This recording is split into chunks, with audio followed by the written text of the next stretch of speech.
Elisha అది చూచి, నా తండ్రి ఇప్పుడు ఏమన్నాడు, నేను వెళ్ళడం నువ్వు చూస్తే నీకు ఇస్తాను, చూడకపోతే అది రాదు. ఇప్పుడు ఎలీషా అది చూచి అంటే ఎలీషాకి సమస్తము కనబడింది. అది చూచి నా తండ్రి ఇశ్రాయేలు వారికి రథమును రౌతులు నీవే అని కేకలు. ఇప్పుడు ఎలీషా ఏలే వెళ్తున్నటువంటి వాహనం ఏంటి? రథము, గుర్రాలు. ఓకే, అందుకని ఎలీషా నా తండ్రి ఇశ్రాయేలు వారికి రథము రౌతులు నీవే అని కేకలు వేసాను. అంతలో ఏలియా అతనికి మరలా కనబడకపోయాను. ఇప్పుడు చూడండి, ఇప్పుడు ఏలియాకి అర్థమైందా? ఈయన ఏమన్నా అంటే ఇంటి చెరుగో ఇశ్రాయేలుకు రథము రౌతులు నీవే అంటే నేను రథంలో గుర్రాల మీద వెళుతున్నాను ఏలియాకు, అసలు ఎలీషాకు కనబడింది అని ఏలియాకి అర్థమైంది. ఆయన చేసిన మాట చొప్పున అప్పుడు ఎలీషా తన వస్త్రమును పట్టుకుని అంతలో ఏలియా అతని మరలా కనబడి అప్పుడు ఎలీషా తన వస్త్రమును పట్టుకొని 2 తునికలుగా చేస్తున్నారు. ఏలియా దుప్పటి క్రింద పడగా, ఎవరు దుప్పటి? ఏలియా దుప్పటి కింద పడగా. ఇప్పుడు ఏలియా దుప్పటి కింద పడింది చెప్పండి. ఎలీషా అడిగాడు కదా, ఇప్పుడు ఏలియా దగ్గర ఉన్న దుప్పట్లు ఇప్పుడు మంత్రిగాళ్ళ దగ్గర కామెంట్ ఉంటుంది కదా, అని ఏమంటారు? మంత్రిగాళ్ళ దగ్గర మంత్రదండం ఉంటుంది కదా, దాంట్లో పవర్స్ ఉంటాయి. ఇప్పుడు ఏలియా దగ్గర దుప్పటి ఉంది, దుప్పట్లో పవర్స్ ఉంది. కాబట్టి ఈ మాట పలకగానే ఏలియా మీద ఉన్న దుప్పటి ఏమైపోయింది? కింద పడగా. అతను దాన్ని తీసుకొని యోర్దాను ఒడ్డుకి వచ్చి నిలిచాడు. దాన్ని తీసుకొచ్చి యోర్దాను ఒడ్డు కొట్టి నిలిచి ఒంటి మీద నుండి కింద పడిన దుప్పటి పట్టుకుని నీటి మీద కొట్టి ఏలియా యొక్క దేవుని యెహోవా ఎక్కడ ఉన్నాడన్నంత ఆ దుప్పట్లో నీటిని కొట్టగా అది అటు ఇటు వెళ్ళిపోయిన ఎలీషా అవతల ఒడ్డునకు నడిచి పోయాను. ఇందాక కొట్టింది ఎవరు? ఏలియా. మరలా తిరిగి వచ్చినాడు, అదే నది అడ్డం ఉంది కదా, ఇప్పుడు ఆ దుప్పటితోనే ఎలీషా కొట్టగానే అద్భుతం జరిగిందా లేదా? ఫస్ట్ అద్భుతం ఇదే, ఎలీషా చేసిన అద్భుతం. ప్రవక్తలంటే ఆ రోజుల్లో అసలు అగ్ని ప్రవక్తలు రెబల్గా ఉండేవాళ్ళు. ఆ దుప్పటితో కొట్టగానే దెబ్బకి ఏమైపోయింది? ఇదంతా 2గా చీలిపోయింది. అప్పుడు ఎలీషా అవతల ఒడ్డుకు నడిచిపోయాడు. ఎరుక దగ్గర కనిపెడుచున్న ప్రాంతం శిష్యులు అతను వచ్చి ఏలి ఆత్మ ఎలీషా నిలిచిందని చెప్పుకున్నారు. అని తెలిసిన వాళ్ళకి ప్రవక్త శిష్యులు అతను చూశారు. ఇప్పుడు ఏలియా దుప్పటి ఆయన మీదకి వచ్చింది, నది నుండిగా పాయలైపోయింది. ఇప్పుడు అందరూ చూసి ఏలియా ఆత్మ ఎలీషా నిలిచిందని చెప్పుకుని అతను ఎదుర్కొని అతని సాష్టాంగ నమస్కారము చేసి అతనికి ఎదుగో నీ దాసులమైన మా యొక్క 50 మంది బలము గలవారు. వాళ్ళు ఏం చేశారు? ఏలియాకు లోబడినటువంటి శిష్యులు 50 మంది ఇప్పుడు ఎలీషాకు కూడా లోబడ్డారు. మా మీద దయవుంచి నీ గురువుని ఎదుగుటకు వారిని పోనిమ్ము, యెహోవా ఆత్మ అతని ఎత్తి ఒక పర్వతం మీద లోయ మీద వేసిందినేమని మనం చేయగా అతడు ఎవరిని పంపవద్దు, అతడు ఒప్పవలసిన బలవంతం చేసి వారిని బతిమాలుగా అతను పంపవలసిన వచ్చిన వారు 50 మంది పంపిణీ. మీరు వెళ్ళి 3 దినాలు అతను వెతికిన అతని వారికి ఇప్పుడు ఏం చేశారు? మా గురువు గారిని ఎతుకుతాం అన్నారు. ఈ విషయాన్ని చెప్పలేనా? వెళ్ళారు, 3 దినాలు ఎతికారు, కానీ దొరకనే. ఎరుకో పట్టణం మందు ఆగి ఉన్న ఎలీషాతో తిరిగి రాగా వాళ్ళు వెళ్ళవద్దని నేను మీద చెప్పలేని వారితో చెప్పాను. ఇప్పుడు 19వ వచనం.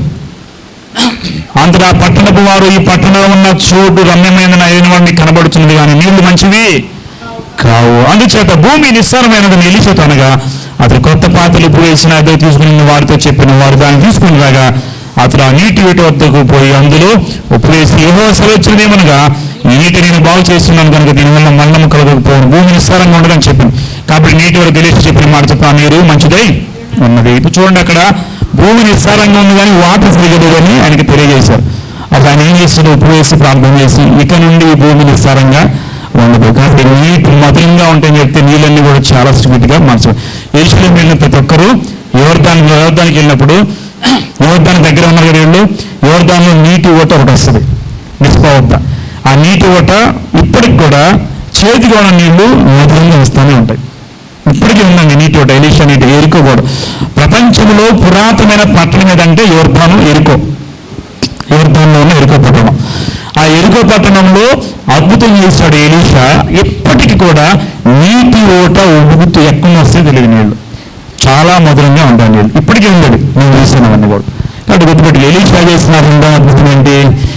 నీటిని మంచిగా మార్చాడు. తర్వాత 23వ వచనం చూడండి. అక్కడ నుండి అతను బేతేలుకు ఎక్కి అతను త్రోవను పోవచ్చుండగా బాలుడు పట్టణంలోకి వచ్చి బోడివాడ ఎక్కిపోమని అతను హాస్యము చేయగా అది వెనక తిరిగి వారిని చూచి యెహోవా నమ్మటి వారిని అప్పుడు 2 ఆడులు మంటలు అడవిలో నుండి వచ్చి వారిలో 40 బారులను చీల్చి వేసాను. ఇప్పుడు ఇంకోటి మూడోది ఏంటంటే ఆయన ద్వారా జరిగినటువంటి కొన్ని మిరాకిల్స్ ఇక్కడ ఆలోచిస్తే ఆయన ఎవరితో నుండి బయలుదేరి బేతెలకు వచ్చాడంట. త్రోవలు వెళ్తా ఉంటే బాలుడు వచ్చి ఆయన ఏమన్నారు, ఇప్పుడు ఎలా ఎగతాళి చేశారు చెప్పండి. బోడువాడ అంటే ఏంటి అర్థం? బోడువాడ అరగుండోడా ఫుల్లు గుండోడా అని చెప్పేసి చాలా మంది ఎగతాళి చేస్తూ ఉంటారు. మనం ఈజీగా ఎగతాళి చేస్తాం కానీ అది మంచిది కాదు. దేవుని బిడ్డలు మరి ఓకేనా, మనం ఎగతాళి చేయకూడదు. బోడోడా ఇక్కడ ఎక్కిపోరా అని చెప్పి ఆయన వెళ్తాంటే ఆయన వెనక నుంచి కామెంట్లు చేస్తున్నారు. బాలుడు అంటే యూత్ అన్నాడు, యవనస్తులు వాడు. తెలుగులో బాలుడు వేస్తారు, ఇంగ్లీష్లో యూత్ అని ఉంటుంది. అక్కడ వాళ్ళు ఎగతాళి చేస్తుంటే వాళ్ళని చూసి కోపించుకొని అక్కడ వెనక్కి తిరిగి వాళ్ళని చూసి యెహోవా నామమును బట్టి వారిని ఏం చేశాడు, శపించాడు. అప్పుడు అడవిలోంచి 2 ఆడలి గంటలు వచ్చేసి ఏం చేసిన వాళ్ళని చెప్పండి, ఇద్దరు బాలులను చేయించలేదు. దీన్ని బట్టి సావుకులు ఏం చేస్తారు, పాస్టర్లు తిట్టబాకండి, పాస్టర్లు తిట్టి నేను శాపం వస్తానంటారు. కొంతమంది ఏమంటారు, దొరికిందే సముద్రం పాస్టర్లు బాగా చెబుతున్న వాక్యం అనుకోండి. ఏది ఏమైనా దేవుని సేవకుల్ని దూషిస్తే వారికి దేవుడు పంపినట్టు, వాళ్ళు ఏం చేయకపోయినా పర్లేదు, దేవుడు మాత్రం ఒప్పుకోడు. కాబట్టి మనకి తెలిసినా తెలియకపోయినా, అది మంచిగా చెడైనా తెలియకుండా తెలిసినా, మనం మాత్రం సేవకుల విషయంలో ప్రవక్తల విషయంలో నోరు జారకుండా ఉంటే మంచిది. మంచి దినాలు చూడకూడదు. వాడు నోటికి ఏం చేసుకోవాలంట, జిప్పేసుకోవాలి, కళ్ళం పెట్టుకోవాలి. కాబట్టి తొందరగా ఈ రోజులు ఏంటంటే మనం అనగానే వచ్చి ఎడుగుబంట్లు సింహాలు వచ్చి మనం చంపట్లేదు కాబట్టి అలవాటైపోయి తిప్పేస్తున్నారు చాలా మంది. యూట్యూబ్లో చూడండి తెగ తిట్టుకుంటున్నారు కదా. వాళ్ళకి ఏం జరగట్లేదు, ఎందుకని ఎలుగుబంటి రావట్లేదు ఎందుకనంటే దేవుడు కృపాకాలం వదిలేశాడు. చూచుచున్నట్టు చేసేవాడిని చేయని ఉండేవాడిని ఉన్నాయి. దేవుడు త్వరగా వస్తున్నాడు, వారందరికీ నేను తీర్పు తీరుస్తానని దేవుడు చెప్పాడు. కాబట్టి ఆ రోజు ఎలీషా మీదకి వచ్చినప్పుడు ఆ ఎలీషా వారిని వెనక్కి తిరిగి శపిస్తే వెంటనే ఎలుగుబంటి వచ్చి వాళ్ళు ఏం చేశారంట, చీల్చి వేసాను. ఇద్దరు వారులు 42 మంది అంట. ఎంతమంది? 42 మంది. ఎందుకు చనిపోయారు? అకారణంగా చనిపోయారంటే దేవుని యొక్క ప్రవక్తను ఎగతాళి చేయటం వల్ల. యేసు క్రీస్తు కూడా ఎగతాళి చేశారు. ఎవరు? యూదులైన వారు, పరిసరైన వారు, శాస్త్రులైన వారు. ప్రభుత్వంగా ఉన్నాడు. ఎగతాళి చేసిన వాళ్ళు అందరూ ఎలా ఉన్నారు చెప్పండి? తర్వాత ఎలా ఉన్నారు? వాళ్ళు చెరగొట్టబడి వాళ్ళని చంపేశారు. చాలా మంది వేరే రాజులు వచ్చి యెరూషలేము దండితులను చంపేశారు. ఇప్పుడు ఇంకొక రాజుని ఇంకొక వారిని కూడా ఎగతాళి చేశారు. బైబిల్ గ్రంథంలో తక్కువగా మాట్లాడి తక్కువ చూసారు. ఎవరు? మొర్దెకై, హామాను చూసారా? హామాను అతని కుటుంబం అంతా మొర్దెకైని ఎగతాళి చేసి ఆమె ఊరికై పెట్టాలనుకున్నారు. కానీ ఆ ఊరికైకి వెళ్ళింది ఎవరు? ఎగతాళి చేసిన వాళ్ళే, దూషించిన వాళ్ళే వెళ్ళిపోయి. కాబట్టి దేవుని బిడ్డల విషయంలో సేవకులే కాదు, విశ్వాసి కూడా మంచివాడిగా ఉంటే అతను చూసి ఎవరైనా ఎగతాళి చేసినా కానీ దేవుని యొక్క శిక్ష వారి మీదకి దేవుని. ఇప్పుడు నేను ఒక విషయం చెప్తాను. మీ బిడ్డలు ఉన్నారండి, మీ పిల్లలు ఎవరైనా వచ్చి ఎగతాళి చేసి వాడిని ఇష్టం వచ్చేట్టు మాట్లాడి మీరు ఊరుకుంటారా? ఏం చేస్తారు? సామాన్య మనుషులు మనమే మన బిడ్డల మీద ఎవరన్నా అంటే పోట్లాడుతూ వెళ్ళి మన దేవుడు పట్టించుకోడా? ఖచ్చితంగా ఆయన బిడ్డలను ఎవరైనా తక్కువగా మాట్లాడినా, ఎగతాళిగా చులకనగా మాట్లాడినా తప్పనిసరిగా దేవుడు వారికి బుద్ధి చెప్తాడు. కాబట్టి ఎలా ఉండాలి? మనం చాలా జాగ్రత్తగా ఉండాలి. తర్వాత ఇది ఎలీషా చేసిన పనుల్లో కొన్ని జరిగిన తర్వాత 2వ రాజుల గ్రంథం 3వ అధ్యాయము 17 వచ్చింది చూడండి.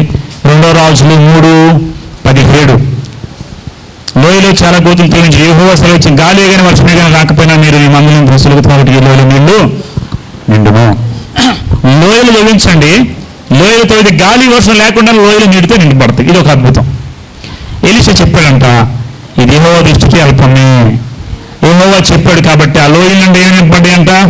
నీళ్లు నింపబడ్డాయి. తర్వాత 3వ అధ్యాయము 22వ వచనం. ఉదయం మంది మీరు లేచినప్పుడు సూర్యుడు నీళ్ళ మీద ప్రకాశించగా అవతల నీళ్లు మోయాబు రక్తం వల్లే కనుక కాబట్టి అది రక్తం సుమారు రాజులు కన్నా వ్రతం చేసుకుని జన్మించిన హతులేరి మోయాబులో దోషం పట్టుకున్నానని చెప్పుకున్నది. ఇప్పుడు దేవుడు ఏం చేశాడంటే ఎదుటివారికి నీళ్ళు రక్తంలా కనపడేట్టు చేశాడు, వీళ్ళకి మాత్రం తాగడానికి నీళ్లు ఇచ్చాడు.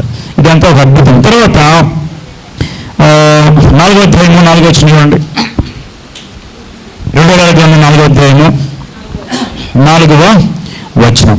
అప్పుడు వట్టి పాత్రని రూపుచ్చుకున్నాము. అప్పుడు నీ ఇంట్లోకి పోయి నీ కుమారు లోపల తలుపు మూసి ఆ పాత్రలాంటి నూనె పోసి నిన్న యొక్క తట్టు ఉంచుకున్న ఆమెతో, ఇది మీకు తెలుసు కదా, 4వ అధ్యాయం 1వ వచనం, అతని ప్రవక్తల శిష్యులు ఒక భార్య, నీ దాసు నా పెనిమిటి ప్రవక్తల శిష్యులు. నేను చెప్పే కింద ప్రవక్తల కాలేజీ ఉంది వీళ్ళకి, ఏలియా ఎలీషా నడిపిస్తున్నారు వీళ్ళు డీన్స్. దానికి ఆ శిష్యుల్లో ఒక ఆయన చనిపోయాడు, ప్రవక్తల శిష్యుల్లో. ఆయన భార్య బిడ్డలు అప్పుల పాలైపోయారు. ఎలీషా దగ్గరికి వచ్చే, ఇలాగ నా భర్త చనిపోయాడు, అప్పుల పాలైపోయాడంటే ఆయన ఏమంటాడు, నువ్వు వెళ్ళిపోయి ఏమైనదో నాకు తెలియదు, అందుకని నీ దాసు నా ఇంట్లో నూనె కుండ ఒకటి ఉంది, కాబట్టి నువ్వేం చేస్తావు, బయటికి పోయి ఇరుగుపో దగ్గర నూనె తెచ్చి ఇరుగుపో దగ్గర పాత్రలు తెచ్చి నూనె అందులో పోసాను. నూనె పోసిన తర్వాత అన్నీ పక్కన పెడితే వాటన్నింటి నిండా నూనె అంతా ఫుల్లీ వచ్చేప్పుడు ఏమన్నా తెలుసా, ఈ నూనె అమ్ముకొని నీ అప్పులు తెచ్చుకో. ఇది ఒక అద్భుతం, ఎలీషా చేసిన అద్భుతం. ప్రవక్తల శిష్యుల్లో ఎలీషా మాట చొప్పున ఏం జరిగిందంట, ఆ రోజు అప్పులన్నీ కూడా తీర్చబడ్డాయి. దీని గురించి మనం ఇంకా క్లియర్గా మొత్తం చెప్పుకోవచ్చు, కానీ ఒక పూటంతా కూడా దీని గురించి సరిపోయింది. కాబట్టి ఇది అద్భుతంగా మనం చూసుకున్న తర్వాత 4వ అధ్యాయము 16వ వచనం. దీనికంటే ముందు చూస్తే ఎన్నో వచ్చింది చూడండి, 8. ఒక దినమందు ఎలీషా శూన్యం పడిన పోగా అసలు గంభీరమైన ఒక స్త్రీ భోజనం కూడా అతని బలవంతము. ఒక దినమందు ఎలీషా షునేమి పట్టణానికి వెళ్ళాడు. సమాధానండి, ఎలీషా ఎక్కడికి వెళ్ళాడు, షునేమి పట్టణం. అందులో షునేమీరాలు అంటారు. ఆవిడ పేరు రాయబడ్డాయి. అంటే ఇప్పుడు తెనాలి అనుకోండి, తెనాలి వాస్తవ్యులు, గుంటూరులో ఒక ఆవిడ, అట్లాగే షునేమి ప్రాంత పట్టణస్థురాలు. ఏం చేసిందంట, భోజనానికి రమ్మని అతన్ని బలవంతము. ఎలీషా ఇంటికి వెళ్ళాడు, ఆ ఇంటికి ఆవిడ పిలిచిందా ఎలీషాని. ఏ స్త్రీ అయితే ఉందో ఆ స్త్రీయే ఎదురుపడి, ఎలీషా అయ్యా ప్రవక్త అయిన ఎలీషా మా ఇంటికి భోజనానికి రా అని చెప్పి ఏం చేసింది, ఆయన్ని బలవంతము చేసింది. కనుక అతను ఆ మార్గంలో వచ్చినప్పుడల్లా ఆమె ఇంట ఆ ఒక్కసారే కాదు, ఎన్నిసార్లు ప్రయాణం చేస్తే అన్నిసార్లు ఆ ఇంట్లో భోజనం పెట్టింది, భోజనం తిన్నాడు. ఓకేనా. వెళ్ళిన తర్వాత 9వ వచనం, కాగా ఆ పెనిమిటి చూచి మన ఎద్దకు వచ్చిపోవచ్చున్న వాడు భక్తిగల దైవం నేను అడుగుతున్న కావున అతనికి గోడ మీద ఒక చిన్న గది కట్టించి అందులో అతని కొరకు మంచము, బల్ల, పీట, దీపస్తంభం నుంచి అతను మన ఎద్దకు వచ్చినప్పుడల్లా అందులో బస చేయనని చెప్పాను. ఆ తర్వాత అతను ఒక దినమున వచ్చి ఆ గదిలోకి వచ్చి అక్కడ పడినాడు. పెంబడి తన దాసుని గాజిని పిలిచి ఈ షునేమీరాలకు పిలువమనగా ఆయన వచ్చి అతని ముందు నిలబడినప్పుడు, ఇదిగో నేను ఇంత శ్రద్ధాభక్తులు మా యందు కనబరిచితివి. వినండి, మా యందు శ్రద్ధ భక్తి కనబరిచితివి కనుక నేను నీకేమి చేయగలను రాజు, నేను సైన్యపై నేను గురించి నేను మాట్లాడి కోరుచున్నావా అని అడుగుని గెహజీని ఆజ్ఞేయగా వాడు ఆ ప్రకారం ఆమెతో ఆయన, అందుకని నేను నా స్వజనులు కాపురమున్నాను. ఎలీషా ఆమె నేనేమి చేయకూరుచున్నదని ఆయన అడగగా గెహజీ ఆయనకు కుమారుడు లేడు, మరియు ఆమె పెనిమిటి ముసలివాడిని ఆమెతో చెప్పి. వినండి, ఇప్పుడు దాకా మీకు అర్థమైంది కదా, మీకు తెలిసి స్టోరీ. షునేమి ప్రాంతానికి వెళ్తా ఉంటే ఎలీషా ఒక స్త్రీ వచ్చి, నాయకు చూడండి, ఇప్పుడు ఒక స్త్రీ వచ్చి ఒక దైవజనుడు వచ్చాడు, ఇంటికి రమ్మని భోజనం చేయమని బలవంతం చేసింది. ఇక ఆ రోజు ఎప్పుడు ఆ ఊరు వెళ్ళినా కానీ ఆ ఇంటికి పిలిచి భోజనం పెట్టాడు. మాటికి వస్తున్నాడు, ఆయన రెస్ట్ తీసుకుని ఏమి కట్టి మేడ మీద ఒక పీట, ఒక దీపము, ఒక బల్ల అన్ని సిద్ధపరిచి ఆయన మేడ గదిలో ఉంచింది. ఇప్పుడు ఎన్ని చూసిన ఎలీషా ఏమన్నా తెలుసా, మనం ఎందుకు చాలా భక్తి శ్రద్ధ కలిగి ఇంకేమన్నా చేద్దాం మనం అనుకొని గెహజీ గారు ఇప్పుడు ఏలియాకేమో ఎలీషా శిష్యుడు, ఎలీషాకేమో గెహజీ శిష్యుడు, దగ్గరగా ఉన్నవాడు. గెహజీని అడిగితే, అమ్మ నీ గురించి మేము ఏమైనా మాట్లాడాలా, అధికారితో నీకు ఏమైనా రికమెండేషన్ కావాలా అడుగంటే నాకు వద్దు అని చెప్పింది. ఇప్పుడు నేను చెప్పాడు ఒక మాట, ఆ అడుగు పిల్లలు లేరయ్యా, ఆయన భర్త ముసలాడు ఉన్నాడు, ఇప్పుడు పిల్లలు పుట్టే అవకాశం అని చెప్తే అందుకు ఈయన అంటాడు, 4వ అధ్యాయంలో చూడండి, 4వ అధ్యాయం 16వ వచనం, ఆమె పిలువని అతని నుంచి పిలిచాను. 16వ వచనం, ఆమె వచ్చి ద్వారం ఉన్నప్పుడు ఎలీషా మరుసటి ఏట ఈ ఋతువున నీ కౌగిట కుమారుడు ఆమెతో, ఆమె ఆ మాటని దైవజనుడు వెళ్ళిన ఆమె పలుకోద్దు, నీ దాసులో నా అబద్ధమన్నది పిమ్మట గర్భం స్త్రీ, ఆ స్త్రీ గర్భవతి అయిన మరుసటి ఏట ఎలీషా తనకు చెప్పిన కాలంలో కుమారుని. ఇది ఇంకో అద్భుతం ఎలీషా చేసిన అద్భుతం. ఏం చెప్పాడు, నీవు మా యందు భక్తి శ్రద్ధలు నిలిపితే కనుక నీకు అవసరమైన దాన్ని దేవుడు అడిగి నీకు ఇస్తాను. నీ కౌగిట కుమారుడు ఉంటాడు. మరుసటి ఏమంటే వచ్చే సంవత్సరం ఇప్పుడు ఇవ్వచ్చు, ఇప్పుడు వస్తాడు పిల్లడు. చెప్పండి, నీ కుమారుడు అవుతాడు కానీ కుమారుడు కలగడానికి సంవత్సరం పట్టింది.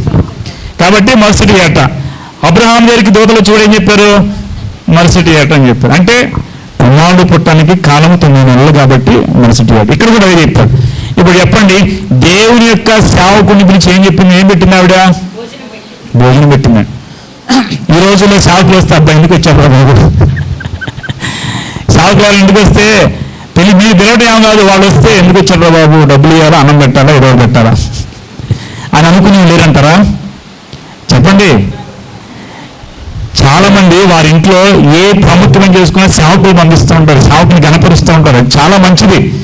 సేవకుని గణపరచడం, సేవకు బైబిల్ గ్రంథంలో ఉన్న మీ మంచి పదార్థాలంటే సేవకులకు యాజకులకు దేవుడు ఇవ్వమన్నాడు మొదటి తీసి. కానీ ఈరోజు ఎవరైనా సేవకులు వస్తే, అంటే ఎక్కువ మంది సేవకులు వెళ్ళి పాపం ఏం చేస్తారు, ఒకరికి ఇవ్వాలి, అన్న దగ్గరికి 5 ఇవ్వాల్సి వస్తుంది. కాబట్టి మీరు ఏం చేయాలంటే సేవకుని గణపరచడం నేర్చుకోండి. ఇంటికి పిలిచి భోజనం పెట్టింది అంతే. శునమీరాలు పేదవిరాలు స్త్రీ ఏం చేసింది, సారీపతి విరాలు 2 అప్పులు ఇచ్చిందంటే, మొత్తం అప్పులు ఇచ్చిందంటే. ఎక్కువ చేయాల్సిన అవసరం లేదు. నీకున్న దానిలోంచి మొట్టమొదటి తీసి నీ సేవకునికి పెట్టు. నీ భోజనంలో కానీ పదార్థాల్లో కానీ దేవుని బిడ్డలకి పెట్టండి, దేవుని బిడ్డలకి పెట్టండి. ఖచ్చితంగా వాళ్ళు ఏం చేస్తారు, ఊరికి వెళ్తారా? ఆశీర్వాదం విలువ తెలియదు కాబట్టే చాలా మంది వెళ్ళిపోతున్నారు. మీరు ఆశీర్వాదము విలువ తెలిసిన వాళ్ళైతే ఇచ్చి చూడండి, ఖచ్చితంగా ఇచ్చి చూడండి. సారీపతి విరాలు నష్టపోయిందా? శూన్యులు నష్టపోయిందా? నా నామం పేరుడి గిన్నెడు చన్నీళ్ళు ఇచ్చిన దాని ఫలము పోగొట్టుకోరు మీరు. బైబిల్ గ్రంథం రాయబోయే యేసు చెప్పాడు, దేవుని నామం పేరట, నా నామం పేరట గిన్నెడు చన్నీటి దాని ఫలం మీరు పొందుకుంటారు. కాబట్టి మీరు ఏది చేసుకున్నా ఎలా ఉన్నా గుర్తుపెట్టుకోండి, దేవుని బిడ్డల్ని గణపరచండి. విశ్వాసం సైతం ఎవరినైనా, సేవకులను ఎవరినైనా, మీకు అనుకున్న వారిని ఎవరైనా పిలిచి వారి చేత ప్రార్థన చేయించుకోండి. ఖచ్చితంగా వారి నోట దేవుడు పలుకుతాడు. ఆయన పలికిన తర్వాతే ఈ యొక్క శూన్యమీరానికి బిడ్డ పెట్టాడు. కాబట్టి గుర్తుపెట్టుకోండి, ప్రతి దానిలో ఆయన్ని గణపరిచింది కాబట్టి వాడు వెళుతూ కౌగిట మీదటికి నీకు కుమారుడు ఉంటాడని చెప్పాను. ఇది ఒక అద్భుతం కదా, కాదు గుర్తుపెట్టుకోండి, అద్భుతం. తర్వాత కుమారుడు ఎదిగి పెద్దవాడు అయిపోతా ఉంటే, నేను చెప్తానంటే అక్కడ చదివే టైం అవుతుంది. కుమారుడు ఎదుగుతూ ఉంటే ఏం జరిగింది, కుమారుడు ఒకసారి చనిపోతాడు. చనిపోతే ఆ తల్లి వెంటనే పరిగెత్తి డాక్టర్ దగ్గరికి వెళ్ళిందా? ఎక్కడికి వెళ్ళింది? ఎలీషా దగ్గరికి వెళ్ళింది. వెళ్ళిపోయా, ఇదిగో నేను అడిగాను కుమారుడు, నేనే ఇచ్చిన కుమారుడు చనిపోయాడు. ఇప్పుడు ఎవరు చెప్పరా, దేవుని సావుడు చెప్పింది. ఫస్ట్ ఆయన ఏం చేసి తెలుసా, వచ్చి అతని మీద పడుకొని వేడి కలువ చేసి ప్రాంతం చేశాడు. ఇంట్లోకి ఏమైనా వచ్చినప్పుడు ఆ బిడ్డ చనిపోయినాడు, ఇంట్లోంచి బయటకు వచ్చి బిడ్డను బయటకొని వచ్చాడు ఎలీషా. అంటే ఇదొక అద్భుతం. ఎలీషా గొప్ప ప్రవక్త, ఏలే కన్నా గొప్ప ప్రవక్త. నిజమే, 14 అద్భుతాలు చేశాడు. ఆయన 7 చేసిన 14, ఆయన 14 చేసిన 28, 2 పాళ్ళు ఖచ్చితంగా. చూడండి, ఈరోజు ఆ శూన్యమీరాలకు పిల్లలకి ఇచ్చాడు, పిల్లవాడిని స్వస్థపరిచాడు ఎలీషా. కాబట్టి ఇది కూడా ఒక అద్భుతం. తర్వాత చూడండి, 4వ అధ్యాయము 43వ వచనం.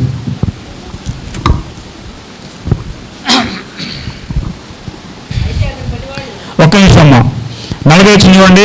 తినుటకు వారు వడ్డింపుగా భక్తుల శిష్యులు చూచి దైవంగా కొండల విషయమని కేకలేసి దాన్ని తినక మరి అప్పుడు అతను పిండి తెమ్మనను కొంత. వారు తెగ కుండలో దాన్ని వేసి జనులు భోజనం చేయుటకు వడ్డించి వచ్చాడు. వడ్డింపగా కొండలో మరి ఏ జబ్బు, ఇంకొక అద్భుతం ఏం చేశాడు, కొండలో విషం ఉందంటే పిండి తెచ్చి ప్రార్థన చేస్తే కొండలో విషం అంతా ఏమైపోయింది, ఇప్పుడు పోయిన తర్వాత అంత కొండలో వారు భోజనం చేయగా వారికి ఏ జబ్బు కూడా కనపడలేదు. తర్వాత 42వ వచనం చూద్దాం.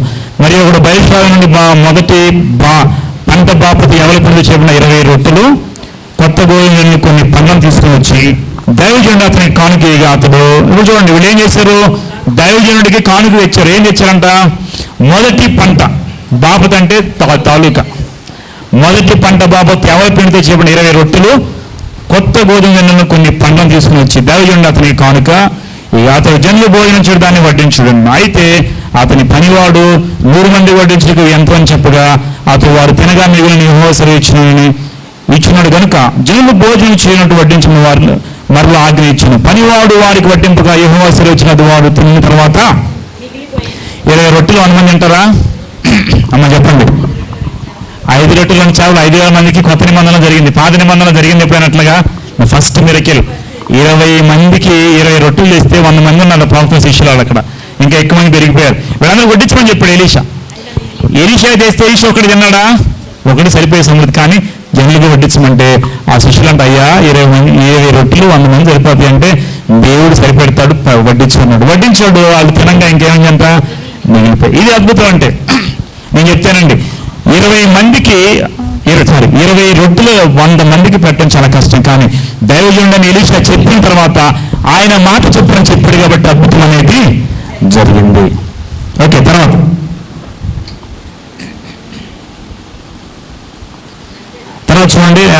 5వ అధ్యాయం 14 వచ్చిన చూడండి. 5వ అధ్యాయం 14వ వచనము. అతడు పోయి దైవజనుడు చెప్పినట్టు యోర్దానులో 7 మార్లు మునగగా అతని దేహము పసుపుల దేహం వల్ల అతను శుద్ధుడాయను. ఇదేంటి ఇంకా అద్భుతం. నయమాన్ అని ఒక ఆయన ఉన్నాడు. ఇక వినండి, ఇక మీకు తెలిసిన స్టోరీ అంతా ఒకసారి వినండి. నయమాన్ అని ఒక వ్యక్తి, ఆయన ఎవరు? సిరియా సైన్యాధిపతి, అంటే హోమ్ మినిస్టర్, డిఫెన్స్ మినిస్టర్ అనుకున్న హోమ్ మినిస్టర్. ఆయన కుష్ఠుగా వేరైతే అక్కడ ఇస్రాయేల్ చెందిన ఒక అమ్మాయి ఉంది, 12 సంవత్సరాల అమ్మాయి. నువ్వు వెళ్ళి ప్రవక్త ఉన్నాడు ఇజ్రాయెల్ దేశంలో, ఆయన ఏజెళ్ళు అడుగు, ఆయన కనపడు, ఆయన ద్వారా నీకు స్వస్థ కలుగుద్దంటే ఆయన వచ్చాడు. ఎలీషా ఇంటికి వచ్చి పిలిస్తే ఎలీషా బయటికి రాలా. ఒక శిష్యుని పంపించి యోర్దానుకి వెళ్ళి మనమన్నాడు.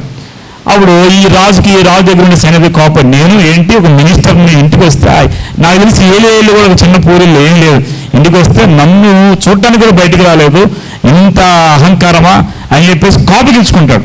ఆయన శిష్యుడు అంటాడు, అయ్యో కోపగించుకోమాక, ఆయన ప్రవక్తగా చెప్పిన మాట విందాం అన్నప్పుడు ఆయన గర్వాన్ని పక్కన పెట్టి ఎలీషా చెప్పిన మాట చొప్పున యోర్దాను నదికి వెళ్ళిపోయి లోబడి ఎప్పుడైతే నేనేంటి అని అనుకుంటా అప్పుడు అద్భుతం జరగదు. వినండి, నయమాను నేనేంటి నా స్థితి ఏంటి అనుకున్నాడు, అంతసేపు ఆయనకు అద్భుతం జరగదు. ఎప్పుడైతే తగ్గించుకొని దేవుని మాట విని వెళ్ళి ఆ యోర్దాను దగ్గర మునిగాడు, మునిగినప్పుడు వెంటనే 7 మార్లు మునగ్గా పసిపిల్ల వంటి పిల్ల దేహం ఆయనకి వచ్చింది. పసిపిల్లవాని వల్లే మారిపోయాడండి. ఎవరు? నయమాన్. ఇదంతా ఎవరి ద్వారా జరిగింది? ఎలీషా ద్వారానే జరిగింది. ఎలీషా చేసిన అద్భుతాల్లో ఒక గొప్ప, మీరంతా స్టోరీ చేసుకోవడం నిత్యంగా గుర్తు చేసి జ్ఞాపకం. తర్వాత ఇంకోటి చూడండి, 5వ అధ్యాయము 27వ వచనం. కాబట్టి నయమాను కలిగిన కుష్ఠు నీకు నీ సభ సర్వకాలం అంటుందని చెప్పగా వాడు మంచి వేళ తెల్లని కుష్ఠం ఎలీషా ఎదురుండి బయటికి. ఎవరైనా చెప్పండి, నేనెవరు? మీకు అర్థమైంది ఇప్పుడు?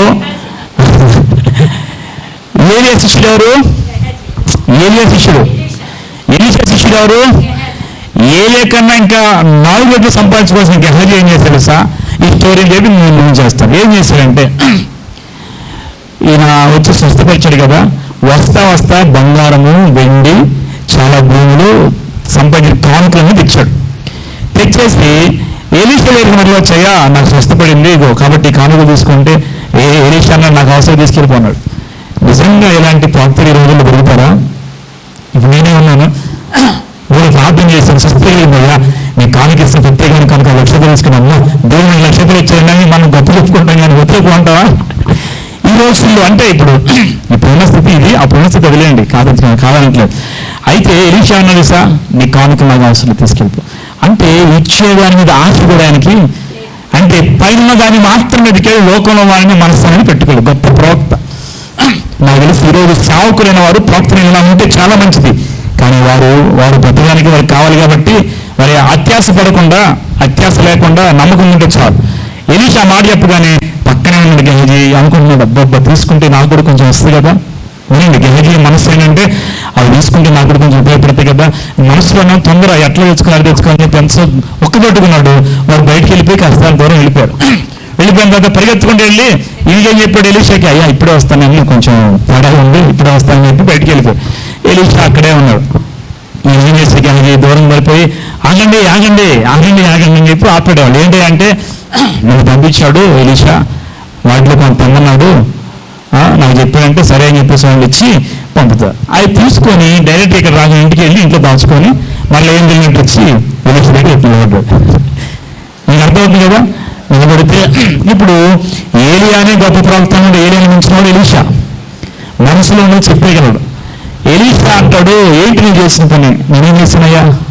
ఇప్పుడు నువ్వు తెలియదు, ఆయన అద్భుతాలు చేస్తున్నవాడు, నా మనసులో ఉన్నది నేను చేసిన గ్రహించడం తెలియదా? తెలుసు, ఒప్పుకోలేకపోయాడు. బంగారం వెండి సంపాదించిన సమయం ఇదేనా? నువ్వు ఎందుకు ఇలా సంపాదించుకున్నావు? నా ఆత్మీయత కూడా రాలేదా అని అడుగుతాడు. ఒక్క మాట చూద్దాం ఒకసారి. 26వ వచనం. అంత ఎలీషా వానితో ఆ మనుషుడు తన రథం దగ్గర ఎదుర్కొండకు వచ్చి తిరిగి వచ్చినప్పుడు నా మనసు నీతో కూడా రాలేదా? ద్రవ్యమును, వస్త్రమును, ఒలివ చెట్లు, తోటలు, ద్రాక్ష తప్ప ఎన్నో ఇవ్వండి, ద్రవ్యం అంటే డబ్బులు, వస్త్రాలు, ఒలివ చెట్ల తోటలు, ద్రాక్ష తోటలు, గొర్రెలను, ఎడ్లను, దాసదాసులను సంపాదించడానికి ఇది సమయం. ఇన్ని ఇచ్చాడు చూడండి ఆయన. ఎలీషా అన్ని కావాలనుకున్నాడు. ఇన్ని ఇచ్చిన తర్వాత కాబట్టి న్యాయమా, ఇది సమయమా, కాబట్టి నయమానికి కలిగిన కుష్ఠం ఎక్కువ సంతతికి సర్వకాలము అంటినిగా కానీ చెప్పగా వాడు మనుషుల తెల్లనని కుష్ఠం ఎలీషా ఎదుటి నుండి బయటకు వెళ్ళిపోయాడు. ఎవడో వచ్చి ఎక్కడి నుండో వచ్చి ధైర్యంగా వచ్చి ఉండదాన్ని వదిలించుకెళ్తుంటే ఈ పక్కనే ఉన్నవాడు వదిలించుకుందాన్ని తెచ్చుకున్నాడు. ఇది ఎంత దారుణం చెప్పండి. ఇలాంటి వాళ్ళు మన మధ్యలో ఉన్నారు లేదా? డబ్బు కోసం ఆశపడి ఎన్నిటి కోసం దేవుడు వద్దు, దేవుడు ఈయన లాంటి వాడైనా యేసుక్రీస్తు పక్కన ఇలా పోగొట్టుకున్నాడు. ఎలీషా పక్కన గెహజీ కూడా ముందు పవర్ పోగొట్టుకున్నాడు. ఎలీషా ఏమో ఆశ కలిగి శక్తి పొందుకున్నాడు. వీడికి ఆశ లేదు. వీడి ఆశ అంటే ఏముంది? ఇప్పుడు గెహజీకున్న ఆశ అంటే ఏంటి? ఆత్మసారమైన ఆశ లేదు, ఆత్మపాలు వద్దు. ఈయనకి కావాల్సిందల్లా ఏంటి? ఇల్లు, బంగ్లాలు, కార్లు, తర్వాత దాసదాసులు, ద్రవ్యం అన్నీ కావాలి, దేవుడు మాత్రం వద్దు. అలాంటి వాడు ఏం సంపాదించుకున్నాడంట? కుష్టుగా. ఆయన వచ్చి విడిచిపెట్టిన కుష్టు ఈ కుటుంబం మీదకి వచ్చింది. సర్వకాలం నీకు నీ సంతానానికి ఉంటుంది అన్నాడు. చెప్పండి, గెహజీ గొప్పవాడు అంటారా? ఏలియా దగ్గర ఎలీషా 200 పొందుకుంటే ఈ 200కి 400 పొందుకోవాల్సిన గెహజీ ఏం చేశాడు? అసలు ఉన్నది పోగొట్టుకుని ఎక్కలేని కుష్టివాడిని. కాబట్టి నేను చెప్తా, దేవుని పక్కనే ఉంటూ దేవుని వైపు చూడకుండా వీటన్నిటి వైపు లోకం ఉన్న వైపు చూస్తే లోకంలో ఉన్నటువంటి ఏంటి శాపకరమైనవన్నీ కూడా మన మీదకి వచ్చేస్తాయి. అసలు పోగొట్టుకుంటా. నేను అని చెప్తా, మీరు అసలు పోగొట్టిన స్థితికి ఎప్పుడు కూడా రావద్దు. ఆత్మ సంబంధమైన దాన్ని ముందు వెతకండి. మిగతా దేవుడు ఇస్తాడు ఖచ్చితంగా, ఈరోజు కాకపోయినా రేపైనా ఇస్తాడు. కాబట్టి జాగ్రత్తగా ఉండాలి, లేదంటే మనం అన్ని కూడా ఇప్పుడు ఎలీషా గురించి కొన్ని అద్భుతాలు చెప్పాను. నేను ఆ దాదాపు మా యూనిట్ చెప్పుకున్న 10 అద్భుతాలు చెప్పాను. 25 అద్భుతాలు ఉన్నాయి, 28 ఉన్నాయి. ఆయన చనిపోయిన తర్వాత కూడా ఒక అద్భుతం జరిగింది. ఆయన 7, ఈయన 14. ఈ 14లో కూడా మనం ఏం చేస్తామంటే ఒక్క చోట 2 జరిగినాయి కదా, అవి డివైడ్ చేసి చెప్పుకుందాం. ఆయన 7 చేస్తే నేను 14 చేశాను, అంటే సగం అయిపోయిన ఇంకా సగం. ఇవన్నీ నెక్స్ట్ వీక్ మనం అవి నేర్చుకుందాం, నో ప్రాబ్లం. ఇప్పుడు వినండి,